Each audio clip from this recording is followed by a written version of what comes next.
Hey everybody, I'm here today with the wonderful Lisa Marchiano, who is a Jungian analyst and a podcaster, the creator and co-host of This Jungian Life podcast. And she's also the author of the new book, Motherhood, Facing and Finding Yourself. So Lisa, thank you so much for joining me. I've been wanting to talk to you for a while now, ever since I heard you do an interview with Megan Murphy. That was just fascinating. And I was just completely engrossed in everything you were talking about. So thank you for joining me. And to start us off, could you just tell us a bit about your background and how you came to write this book? And then maybe you can explain to people sort of the structure of the book and why you chose to organize it like that. And then we can get into the content. Sure. Well, as you introduced me, I'm in private practice. I'm a therapist and a Jungian analyst, and I have the podcast. And I started writing the book when my kids were really, really little. So I was in analytic training. Becoming a Jungian analyst takes a long time. So it took me, I think, 8 years. And I was in the beginning of the process when my daughter was born, and then my son was actually born while I was in training. And so I was juggling these two things, kind of being engrossed in these ideas of Jung and learning about that, and also spending my time mothering. And so that was my crucible, as it were. And I think that what I recognized early on is that I was really growing and changing a lot because of being a mother. And it's a pretty hard gig, motherhood. But I appreciated that it was prompting a kind of psychological growth process because it's difficult. I mean, I think most things that are difficult do make us grow. And I thought I really wanted to learn more about that. I wanted to explore it. I wanted to see who else had written about that. And no one really had, not that per se. So it just stayed with me and it just wouldn't leave me. And eventually I just figured I had to write a book about it. So I did. Mm-hmm. Yeah, it's interesting because you mentioned in the book how I haven't read the whole thing yet, but that there are so many books about how to parent, how to mother, but not that many books about the psychological process of the mother, at the all the feelings that can come up and kind of how to work through them and everything. And that's what you are tackling. Yeah, I mean, if you think about it, most motherhood books, most parenting books, the subject is actually the child, even if it's sort of indirectly through the mother, but it's more like, okay, here's how you can take care of yourself so that you can be a better parent, or, here's how to, manage your own experiences so that you can, be a better parent. And I was like, yes, I mean, that's obviously important. Trying to be a better parent is a good, noble endeavor and something that I still try to do. But what about the mother as subject? What about just her experience? What about making that the principal sort of unit of investigation or inquiry? That's what I wanted to do. Yeah, it's really interesting in a time when we are having conversations about feminism and about, like you said, women as subjects in their own right or objects in a literary sense. And it's quite different. And it's really interesting how you use these archetypes from fairy tales. So I kind of want you to explain a bit about that. You have you structure the book in 3 parts. You have part 1 down the well, part 2 at the bottom, and part 3 surfacing. So it's this imagery, the symbolism, and you use these different stories along the way. So explain to people how you did that. Sure. So I was basing the structure of the book on this mythologem of a descent and return, which is found through all kinds of stories, but often in particular stories where there's a heroine, where there's a woman at the center of the story.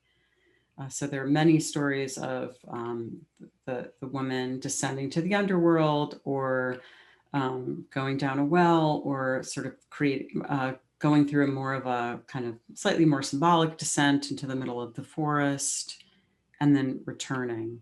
And it's similar to the hero stories, but a little bit different. And so I wanted to kind of capture that. So I sort of hung it on this Scandinavian folktale called The Two Caskets, where the heroine gets flung down the bottom of a well and she has to stay down there for some time. She has to complete all of these strange tasks and she has to serve the old woman that lives down at the bottom of the well. And then she is rewarded and she returns with an incredible gift. So that's the idea, is that, you know, when you become a mother, and many times throughout the process of being a mother, there are going to be times when you feel like you've been thrown down a well, where you lose something, you lose your control, you lose your sense of freedom, you lose your sense of self, you lose your sense of equilibrium. And this happens obviously for many women when they first become mothers. New motherhood is really challenging, but it happens again and again when your kid becomes a teenager, when your kids leave home. And then there's a kind of period where we have to suffer that, where we're kind of at the bottom of the well. And then hopefully, if we do a good job of that, we come back with a gift. Yeah. And you use these stories. There's something that you said that I found really interesting from a literary perspective, that all the different characters in the fairy tale can be considered to be part of one person's psyche. And that's a whole new way of looking at the story. It really changes how you can interpret the different actions of the characters. It really changes the way that you understand the characters. And of course, that's a general principle for interpreting a fairy tale psychologically through a Jungian lens. That's also how we work with dreams. So when Jungians work with dreams, we mostly make the assumption that every aspect in the dream is part of the dreamer's psyche, every element. So in a fairy tale, as you're saying, you know, for example, in Beauty and the Beast, you know, is it the case that it's a fairy tale that teaches women to stay with abusive partners? I've heard some people make that claim, and I can see how you could say that. But if you're looking at it symbolically or psychologically, we would say that the heroine has to redeem the inner other who has come under a spell for one reason or another. And so then it's a psychological problem that has to be figured out. And the fairy tale shows how that can be resolved. Yeah, similarly in the story of the Selkie that you tell, where this woman, she's like a magical creature from the sea and she can shed her skin and be on land, but well, without maybe retelling the whole story, but there's her husband kind of captures her by trickery. And so what you said is, well, you could look at this as the oppressive husband and symbolizing that, or you could look at it as the part of yourself that does want to lose that youthful freedom and that the endless possibilities. That was another interesting thing that you talked about, how we have to accept that we'll have an ordinary but unique life. Yes. Well, that was very well summarized. Thank you. Yeah. And I mean, you know, it's not that the other way is wrong. And I think it's really rich to read fairy tales and kind of wonder about the different multiple meanings. But it kind of makes it, I don't know, multi-dimensional if you consider these different ways that we might imagine the husband, for example, in that story to be. But yeah, it is part of we do have to decide that we're going to come down and be ordinary at some point and give up on endless possibility. And oftentimes for some women, we make that decision and that is part of choosing to become a mother. For others of us, we might still want to be clinging to endless possibility, but then having children will sort of be the thing that makes us become more planted. So it sounds like you wrote this book over a long period of time. You started years ago, right? You said when your kids were first born? Well, when my kids were, the idea first occurred to me literally when my daughter was 2 and my son was an infant. And I don't think I saw it as a book at that point. I just thought, oh, that's a really interesting idea. And I want to think more about that. And I want to, you know, maybe read about it and maybe write my thesis about it in analytic training. And so but that didn't happen for years. And then I did write it. It was my thesis in analytic training. So the 4 chapters of the book I basically wrote in analytic training in 2009. And then once I finished training in 2011, I was like, yeah, I think I've got more to say. So I started, crafting a book proposal and developing an author platform, Mm-hmm. which, is not nothing. It's hard. That takes time. So eventually by 2015, I was finally had a version of a proposal that was workable, including the first 3 chapters. And then I wrote, so that's 7. So that's 7 chapters. So I wrote the final 3 chapters basically in 2020. Yeah, 2019, 2020. Okay. So there were these sort of 3 different stages, or is that 4, something like that. Mm-hmm. But in a way, I was cooking the ideas all along. Mm-hmm. So it was kind of always with me. I was often reading, I was taking notes. I have, a bunch of drafts. So there is a way that I worked on it pretty continually, let's say from 2009 until 2019. God, yeah, 2020. Oh. Yeah, that's kind of sad, but yeah. No, it's always interesting to see how much work goes into the writing of a book. Mhm. And was there a part that you found particularly challenging to write? Not really. Not really. I like writing, and I think once I kind of know what I'm going to say, it kind of comes pretty easily. So, no, I mean, the chapters about there's some chapters in there that deal with kind of difficult material. There's a chapter toward the end where I tell the story about my son's lead poisoning when he was an infant. That obviously was a really painful thing for me then, and it continues to be painful for me now. But it felt sort of cathartic to tell the story, I think. So. While I was reading, I was thinking about a book that I just read, another book called The Culture of Narcissism by Christopher Lasch. That was from 1979, I think. And he's like an American historian, and he's talking about, it's a very psychological book as well.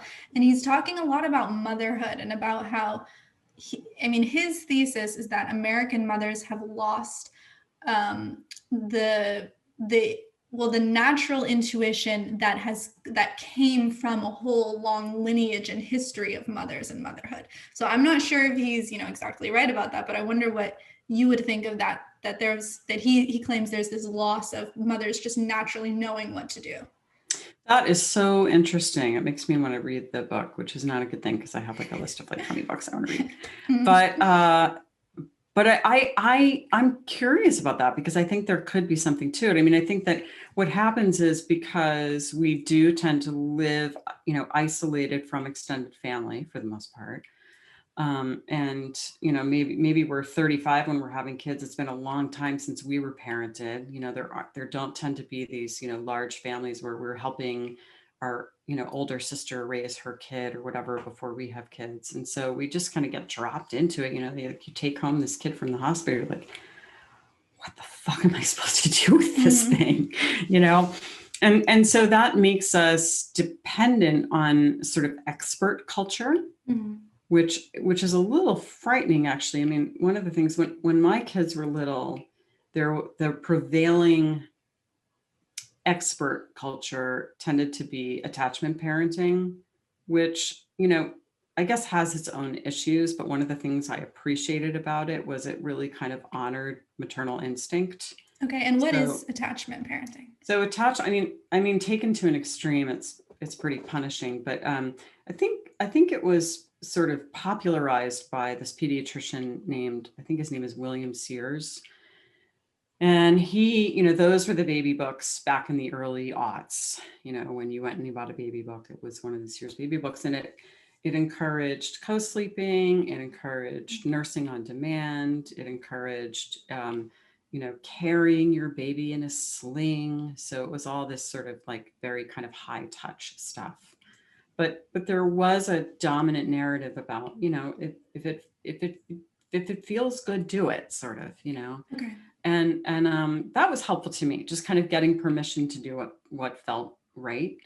Now, some of the women in my practice who've recently given birth have told me about these kind of parenting advice that I guess is being popularized on Instagram and also in books that is giving these really draconian schedules for very young babies, to try to get them to sleep. And I'm like, I mean, again, if it works for someone and if it feels right to the mother, that's great. But when you're cut off, as you're saying, from a kind of cultural wisdom, then you're really dependent on these experts.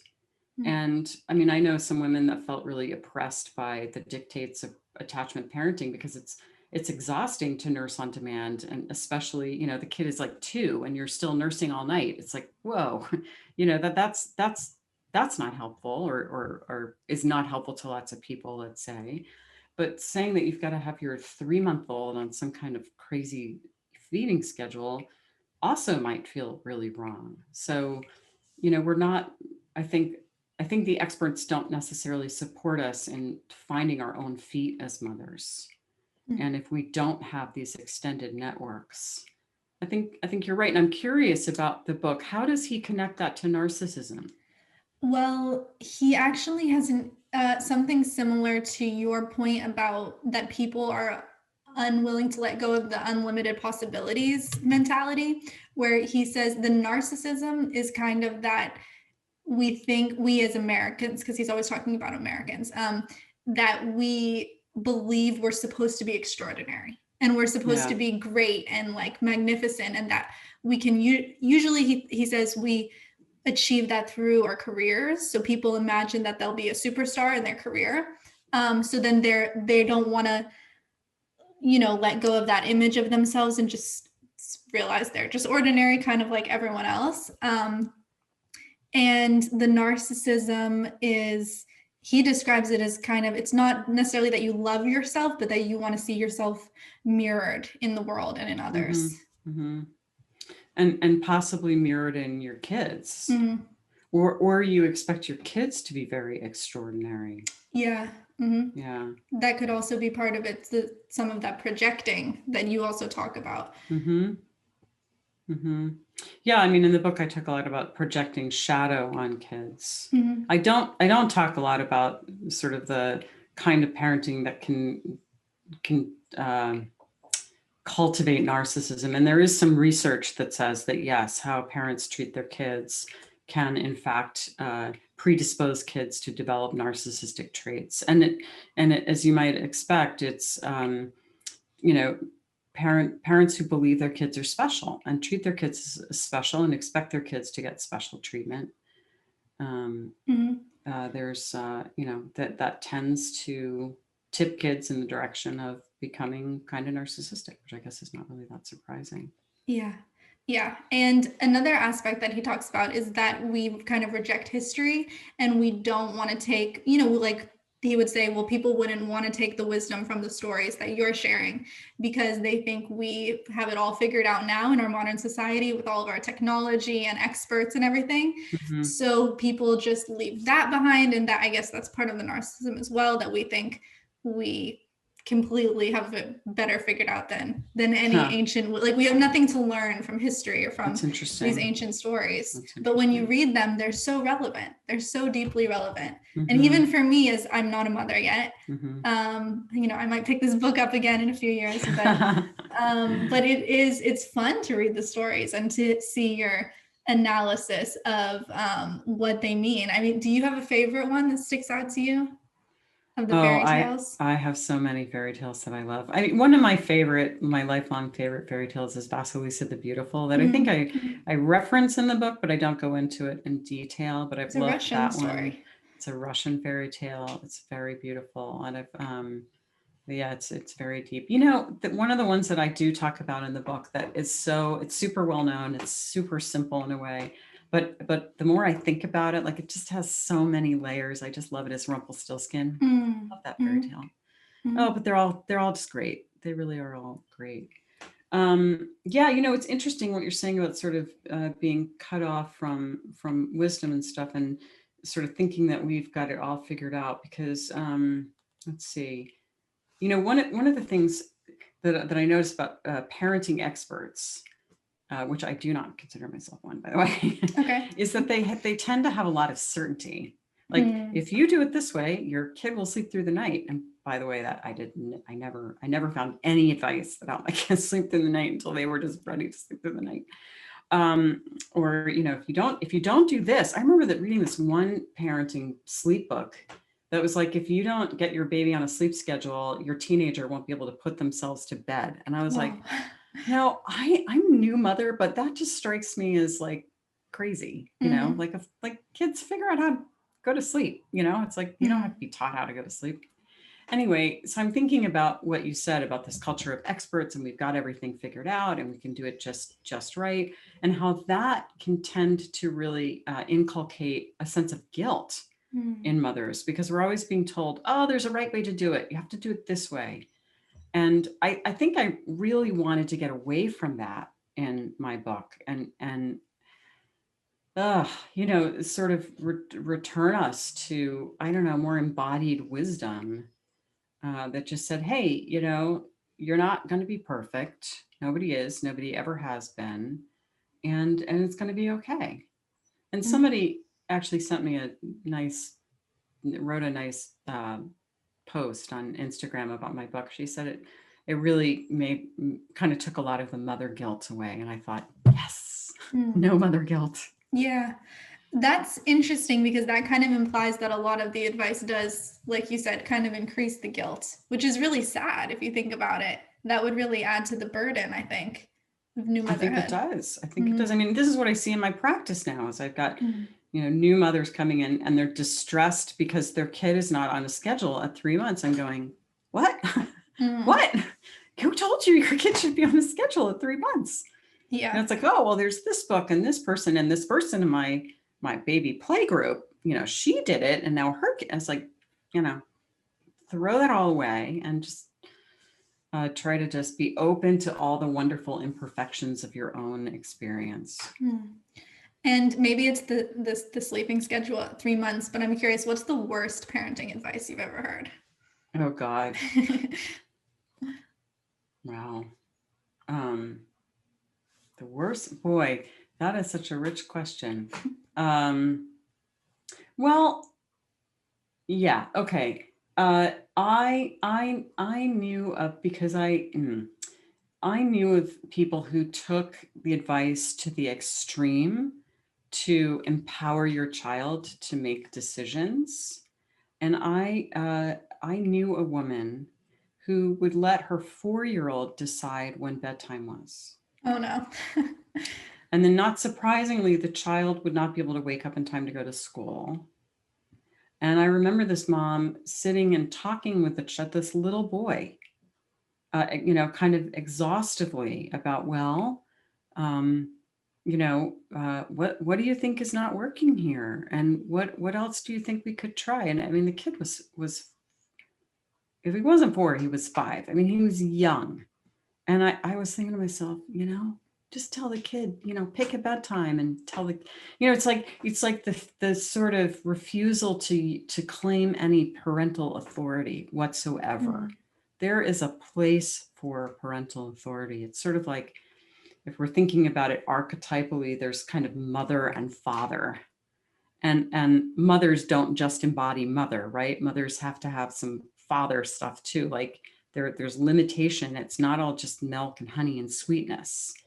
There's expectation, there's limitation, there's setting rules, and there's also warmth and love and nurture. It's sort of both of those polarities need to be there. Okay. And I want to go back to something you said, because I'm curious, what does Rumpelstiltskin tell us or teach us about parenting? Well, the way I use it in the book, okay, you've given me free license to talk about Rumpelstiltskin. Yeah, I think it's such a great fairy tale because I think the setup is a kind of narcissistic father. So we were talking about narcissism, and the understanding is that a narcissist wants his children to be what's called a narcissistic extension of him, which is if you have a narcissistic parent, that parent wants you to make them look good. And that's kind of the primary, it's almost like a kind of transactional relationship, like you will make me look good. So we have that set up in Rumpelstiltskin because if you'll remember, the miller has a lazy daughter and the miller's out walking and he meets the king and he wants to kind of puff himself up a little bit. So he tells the king, he says, hey, I have a daughter who can spin straw into gold. And, you know, it's a little bit like, I don't know, if you had, you know, a parent maybe whose kid, you know, I don't know, wasn't making the honor roll, and the parent was a little bit disappointed in that, but then finds himself bragging, oh, my kid, you know, he's a great pitcher. You should see him pitch, you know. And it's like, okay, so that she's lazy, she's a disappointment, but here he is kind of boasting about her. And of course that puts her in peril because the king says, well, great, send her down to the palace. I want someone who can spin straw into gold. And it's true that when as a parent, we treat our kids as narcissistic extensions of ourselves, we set them up to be kind of victimized by others because they don't develop a strong sense of themselves, because they, you know, to develop a sense of who we are, we have to be mirrored. And parents do this all the time. They mirror a kid. It's like, you know, you don't like your spaghetti with tomato sauce on it. And then the kid says, that's right, I don't. You know, it's like they've been seen because the parent has mirrored them. Or even more importantly, you know, the kid's having a little tantrum, young kid, doesn't have the language for it. And mom says, oh, you're really frustrated right now. That's mirroring. It's like, I see you and I can reflect you back to yourself and help you understand yourself. So that doesn't happen effectively in a relationship between a narcissistic parent and a child, because the parent's looking for mirroring themselves. So that leaves most people who have narcissistic parents don't have a very strong sense of self by the time they get to adulthood, and therefore they can be easily victimized. Okay, so there we are at the palace. The king says, "Here's a room full of straw. I want you to, you know, to spin it into gold for me." And of course, you know, she's not the foggiest idea how to do this. I think that the fairy tale shows a particular kind of father wound where, you know, when we have that sort of relationship, particularly when a woman has that relationship with a father, I think what I've seen in my work is that it often affects her relationship to her creativity. And if we have any kind of talent and our parent is narcissistic, our parent can kind of trade on that talent, you know, kind of, you know, sort of, hey, you know, get up and play piano for the dinner guests, you know. Like a stage mom or a stage dad type of thing. Exactly. It kind of goes beyond just, I'm proud of you, you know, I'd love to share your wonderful things that you do with the world, and more like, make me look good doing it. And when we've had a parent do that, then we have this wounded relationship with our creativity where it doesn't quite feel like it's ours. And so it can kind of feel demonic. And in a way, Rumpelstiltskin is this little demon. So we can imagine that Rumpelstiltskin is actually an aspect of her, an aspect of the miller's daughter, where she is profoundly creative. She can do this incredible thing of spinning straw into gold, but only in this way where it feels sort of out of control, like it's not really hers, and she has to sort of impoverish herself to do it. And I think we've all known someone who has a mad creative streak, but it's kind of destructive in the person's life, that they feel compelled. For example, they kind of compulsively do the thing, and it doesn't make them happy. It makes them unhappy. There's even some research about that. So I'm sort of imagining that that's what's going on with the miller's daughter. And of course, she has to give away her jewelry the first 2 times, which is really ironic, right? Because if Rumpelstiltskin can spin straw into gold, why the heck does he need her ring? You know? But then the 3rd time she doesn't have any more jewelry, and he says, well, you'll give me your firstborn child. So, you know, the 3rd night happens, all the straw's been spun into gold, and now the test is over and she marries the king, which is kind of great, except like he's a little bit of a tyrant. Like, if you don't do it, I'm going to kill you. Mm-hmm.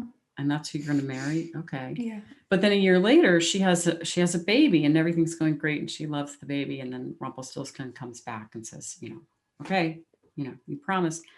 And it's sort of like, she wasn't able to master this before she had a child. But now that she has a child and her child is at stake, this creative offspring, she's going to do whatever it takes to kind of claim back this power that's gotten split off. So she does, of course, learn his name, and that depotentiates him. He goes away or tears himself in half or stomps in the floor until he disappears. And then it's almost like she's, as I imagine it, she's reclaimed her own creative potential and has both her baby and perhaps her own kind of creative offspring from that time forward. So she was able to kind of achieve that individuation that, you talk about can happen through motherhood sometimes. Kind of reclaimed her creativity. Interesting. Yeah. Yes. Okay, my next question is a little bit shifting gears kind of back into the real world, the modern world.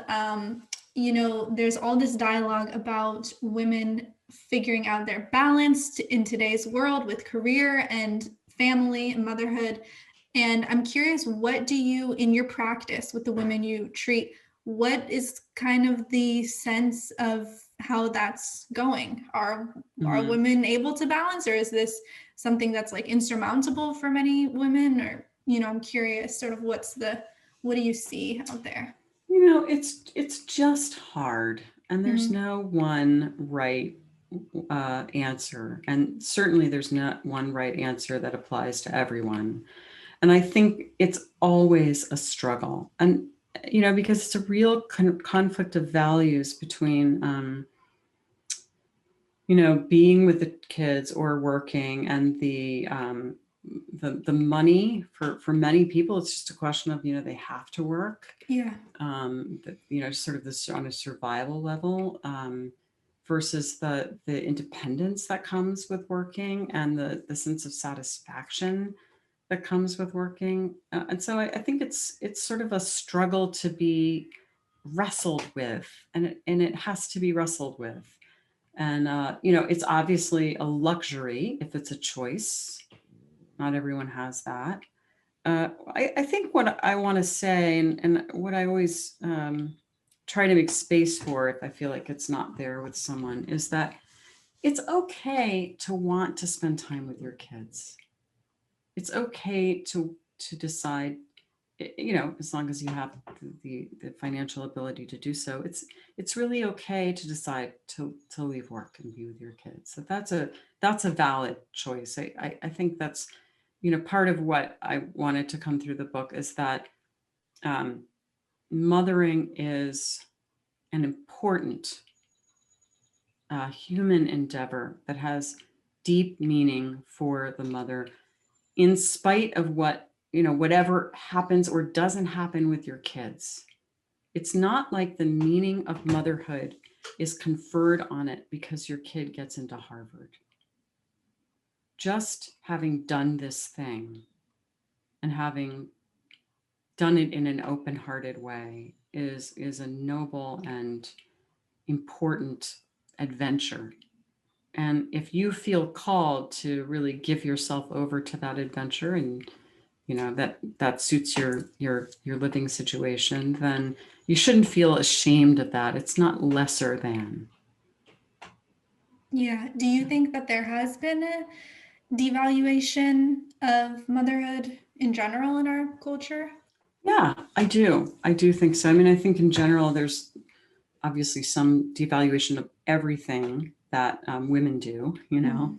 What women do is often devalued, as opposed to when men do it. And I think that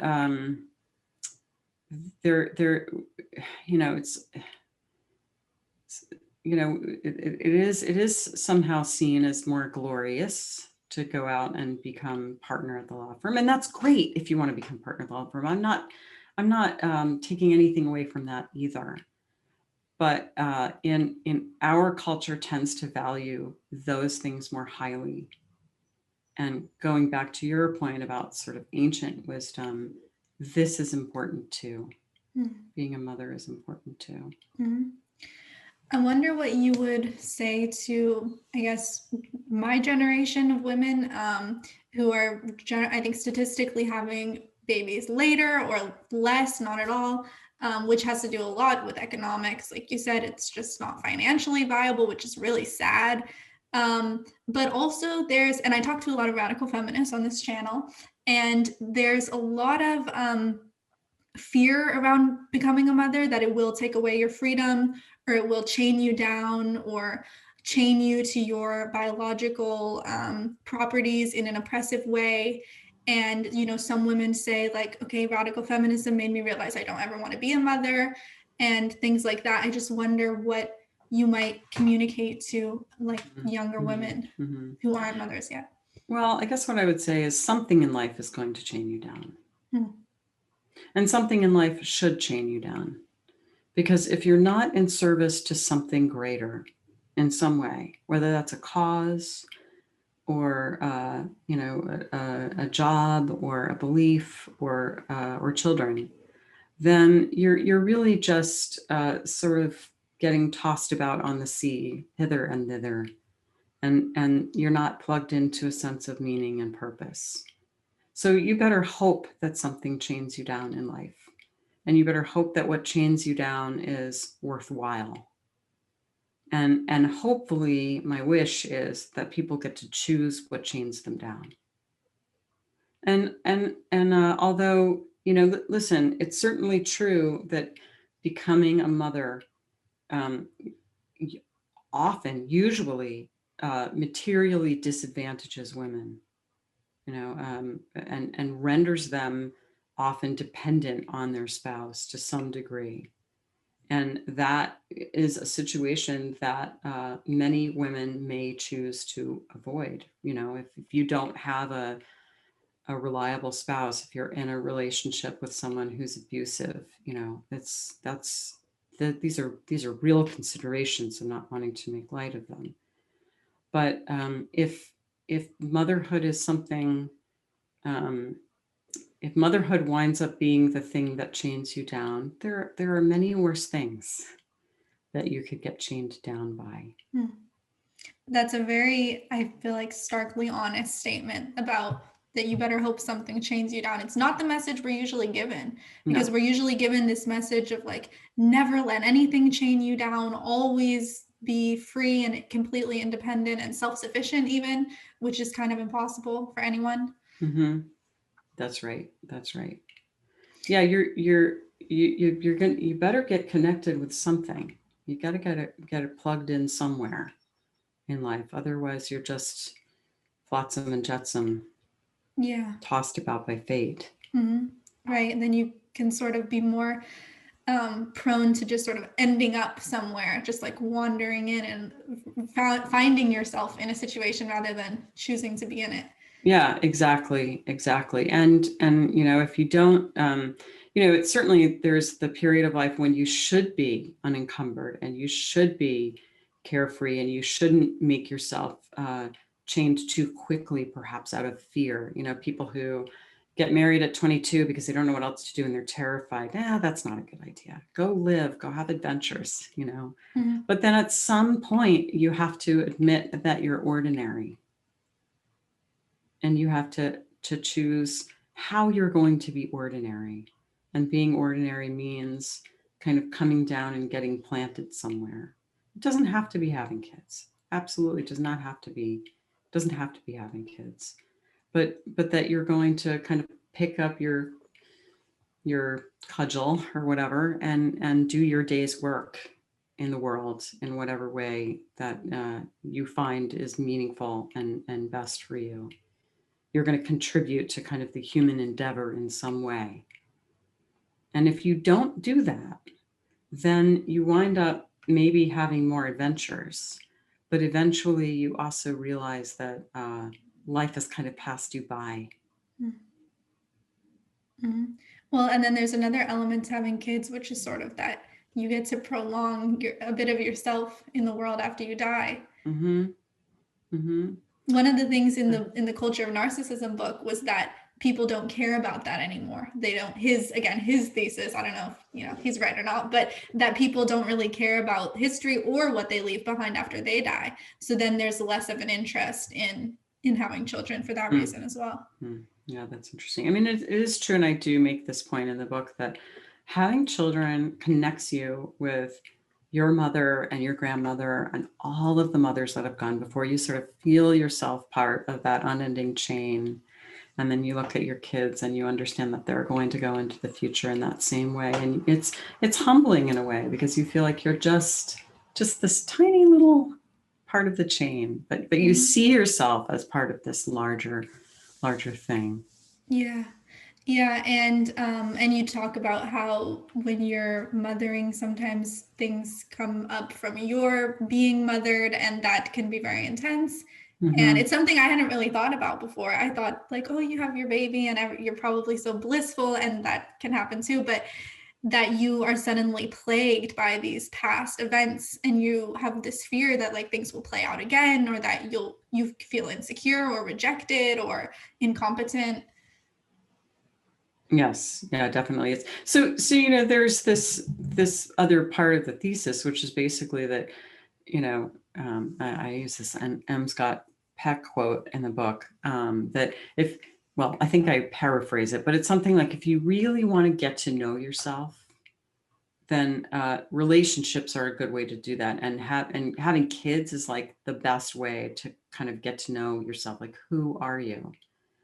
And the point you just made, I think it's kind of in the same vein. It's like, this is going to be a chance to really work on yourself, including childhood wounds that you may have never worked on before, because they're going to come back up and you're going to have another chance to sort them out. Now, that may sound like a sort of selfish reason to have kids.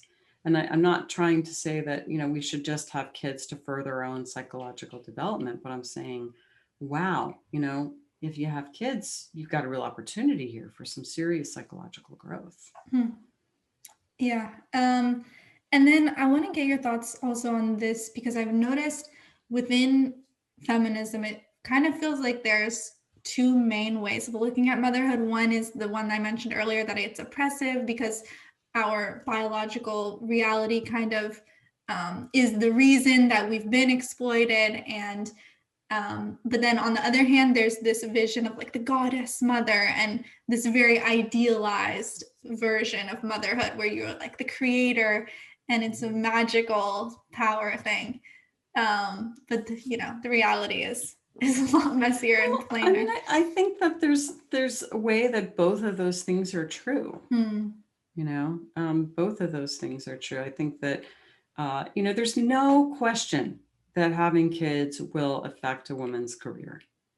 I mean, I remember at some point taking stock of kind of where my friends were and being like, oh, yeah, the women that didn't have kids are doing like really amazing things, and I'm here making raisin faces in the oatmeal. I mean, there's just, it's gonna affect your career. It just will.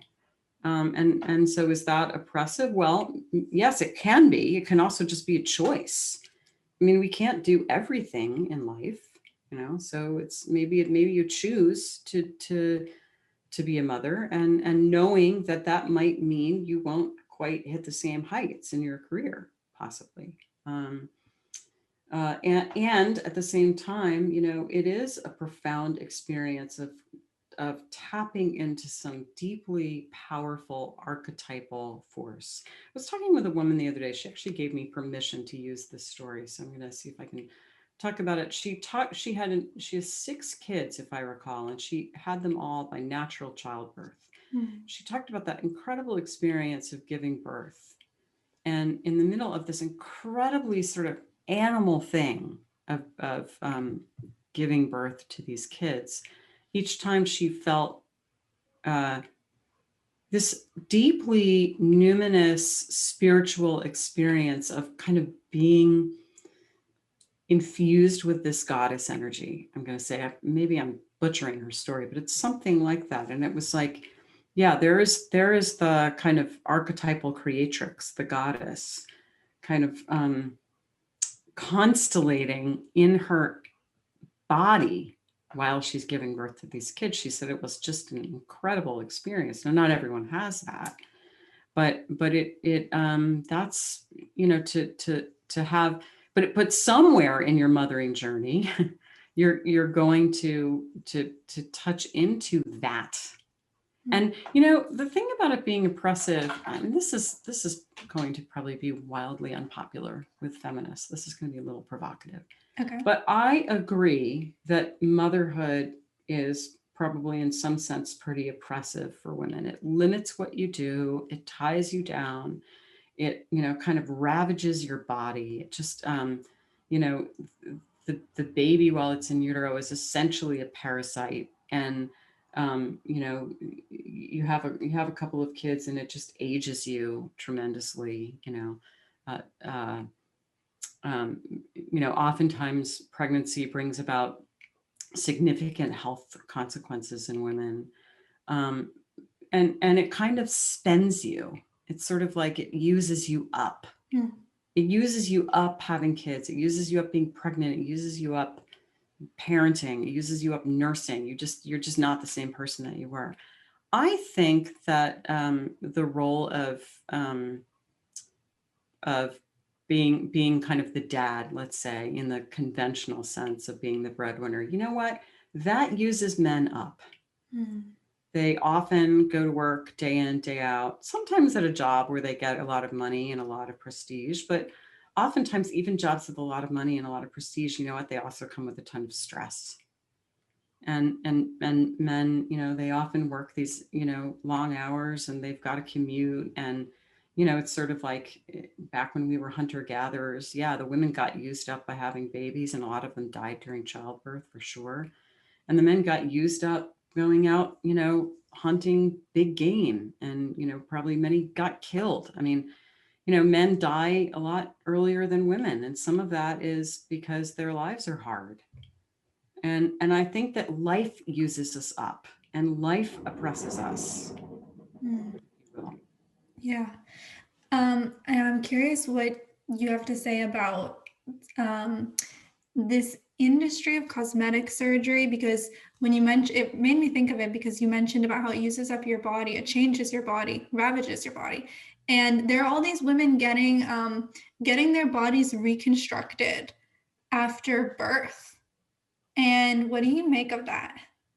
Well, I'm not super familiar with that phenomenon. Can you just tell me a little bit more about it? Yeah. So it's I mean, there's like the breast lift, breast augmentation, liposuction, and I've seen these things where they it's like they call, I forget what they call it, but it's like they call it the mommy makeover.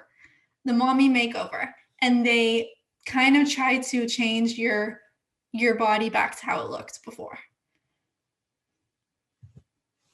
You know, I have a lot of thoughts about cosmetic surgery in general. And I think it's not that I don't, it's not that I don't get it. You know, you know, I have my vanity. But there's something, I remember passing you know, an advertisement in an airport that said something like, get the, I don't know, get the body you deserve, or get the face you deserve, or something like that. And it just kind of stopped me short. And I thought, like, do we deserve a certain face? Do we deserve a certain body? Like how is it that, what is our relationship with our body in this culture? What is that about, that it feels so other, that it feels like this commodity that we can sort of improve or switch out, or, you know, kind of like Mr. Potato Head. And I think there's some fundamental bedrock disturbance there in our relationship with our body in this culture that spills over into all of these other things, including what you're talking about. So, you know, I don't want to say that, you know, I'm judgmental of anyone who's had cosmetic surgery. I'm not. Like I said, I get it. And you know, but I do just sort of, I just have a curiosity about it and about what our values are around that. Mm-hmm. It seems, I mean, it kind of saddens me because it does, I mean, it's the vanity and it's like this desperately clinging to something that you've lost that has changed about you. And it strikes me as very sad that you would feel so disgusted in yourself. I mean, just generally plastic surgery because or cosmetic procedures because it people fixate on something and then it like overshadows everything else for them. They feel like they have to change it and they have to fix it and they can't feel comfortable with themselves before they change it.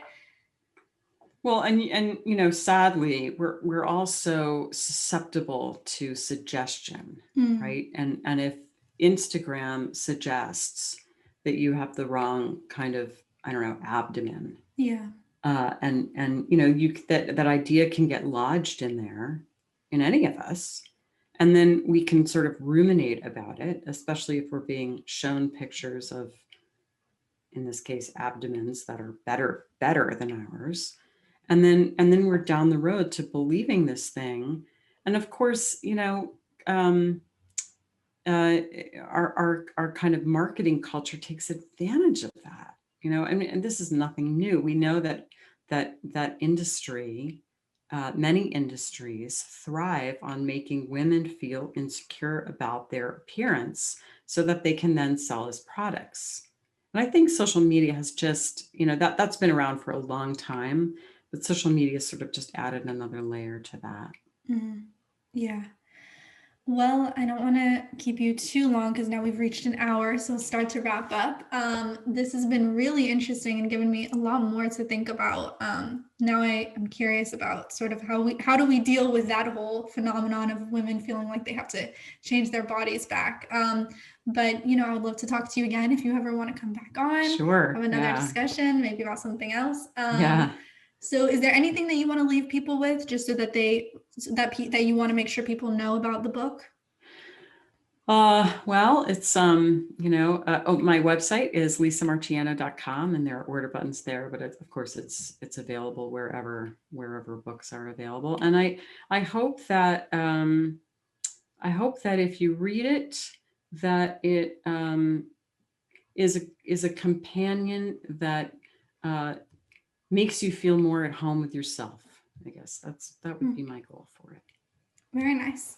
So everyone listening, please go out and buy Motherhood, Facing and Finding Yourself, and hope you enjoyed this interview. Thanks so much, Lisa. Thank you.